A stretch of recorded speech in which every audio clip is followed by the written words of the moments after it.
The story begins in the village of Fatima, Portugal, on May 13, 1917. On that fateful day near that tiny village, the Blessed Virgin Mary, Mother of God, appeared to three young peasant children, Francisco, Jacinta, and Lucia, ages 10, 9 and 7. A lady all in white, more brilliant than the sun, indescribably beautiful, standing above a bush, appeared to the youngsters.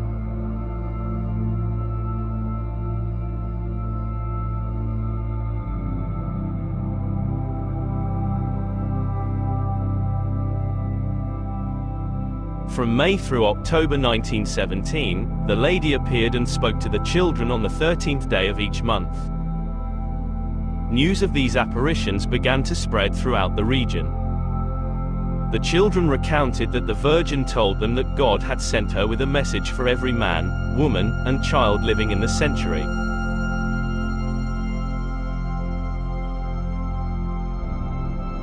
While many people believed the children had actually seen the Virgin, many others discounted the children's story, subjecting them to much derision and ridicule.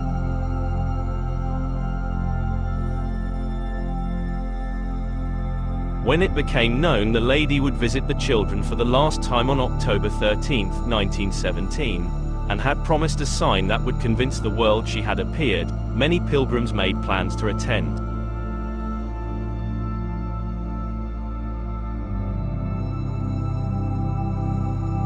Though the region had been subjected to 3 days of torrential downpour, nearly 70,000 people journeyed through the heavy rain and mud to the place of the previous apparitions to witness the predicted miracle. Many were scornful, unbelievers whose sole intent was to discredit the children's stories.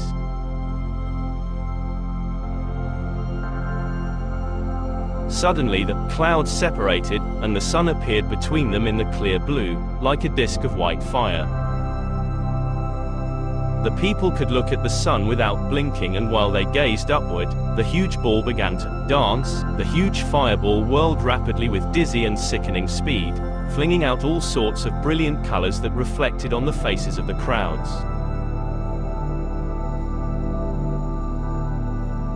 The fiery ball continued to gyrate in this manner 3 times, then seemed to tremble and shudder, and plunge in a mighty zigzag course toward the earth. The crowd was terrified, fearing this was the end of the world. However, the sun reversed course and, retracing its zigzagging course, returned to its normal place in the heavens.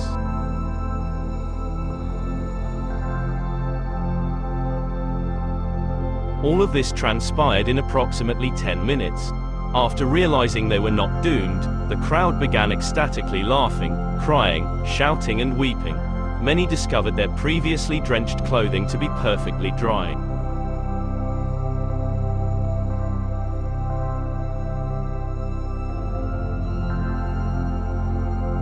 After what has become to be known as the miracle of the sun, the children were grilled many times about what they had seen and been told.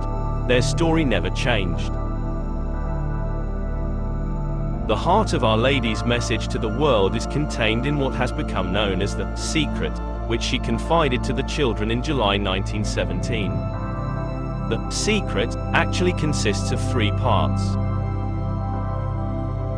The first part of the secret was a frightening vision of hell, where the souls of poor sinners go, and contained an urgent plea from Our Lady for acts of prayer and sacrifice to save souls, with particular emphasis on praying of the Rosary and devotion to the Immaculate Heart of Mary.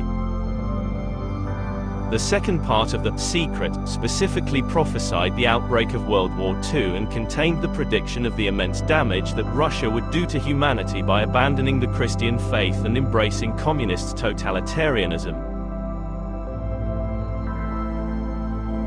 The third part was not revealed until 2000. Its revelation coincided with the beatification of Francisco and Jacinta. It did not contain any striking or cataclysmic prediction, but, instead, the vision supported and affirmed the immense suffering endured by witnesses of the faith in the last century of the second millennium.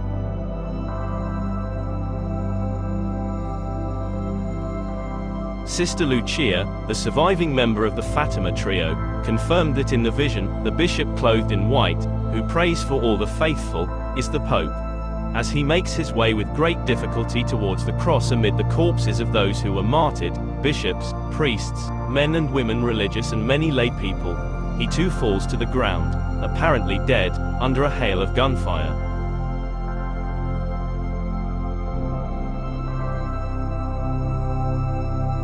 It is possible that the vision predicted the 1981 attack on Pope John Paul II's life. The Pope has always credited the Virgin for his survival.